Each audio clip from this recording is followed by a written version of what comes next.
Often online teaching is viewed as coursework completed at one's own pace and without a typical classroom experience. This may be accurate, however, online courses do not always have to follow the norm. It came to our attention that, here at UW-Whitewater, there is actually an alternative form of learning aside from just the standard classroom setting or an objective-based online course. It's called Second Life. To learn more, we opted to talk to Chris Calvert-Minor, the trendsetter of Second Life here at UW-Whitewater. Second Life was made in 2003, so it's been around for a little more than a decade. And there's avatars, there's houses, castles, any kind of sim you can think, any kind of a reality you can think of is probably there. So Whitewater, we bought an island, and on the island I developed it quite a bit. It has some classrooms where I teach my introduction to philosophy course. If someone wants to make it, and they do make it, they can make it in Second Life. And then you can go there. A lot of places are open to the public. This interactive experience involves students meeting for class at set time periods, just like an ordinary course in the classroom. The difference between Second Life and discussion forum-based courses online is that students have that feeling of togetherness in Second Life. And just like so I have an introduction to philosophy course I teach, and students, we come to class, and I come to class, and we do it together face to face. Second Life, it's the same thing, except that we come face to face, but in a virtual environment. I have my avatar, they have their avatars, we come together in this kind of classroom, and we do class just like we would do in face to face. In addition, there is a group chat sidebar that allows for continuous flow of conversation, brainstorming, and questions to be addressed by the professor. When asked about flexibility, the associate professor of philosophy had this to say. Some people really find in online education, what's really nice about it is the flexibility. That's not quite the flexibility in Second Life.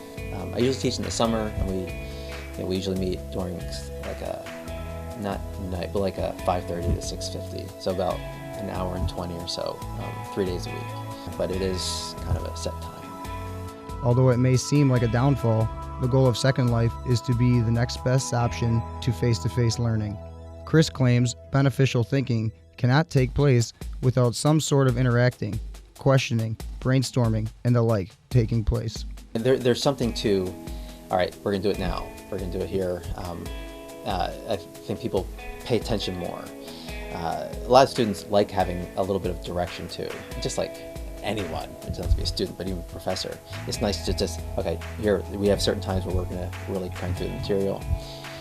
I'm not a big fan of other online forms of teaching where they're asynchronous, so they're not together, and neither the teacher nor the students really feel like they're ever together. In fact, when I was first approached, when I ever want to do a philosophy course in online, I was like, shit, no. How would you do a discussion course where you're just doing discussion forums and it's so apersonal, impersonal, and but then I thought, well, Second Life. Second Life is, I describe it as a nice halfway house. If one's going to do it online, one has to do it online and not face to face.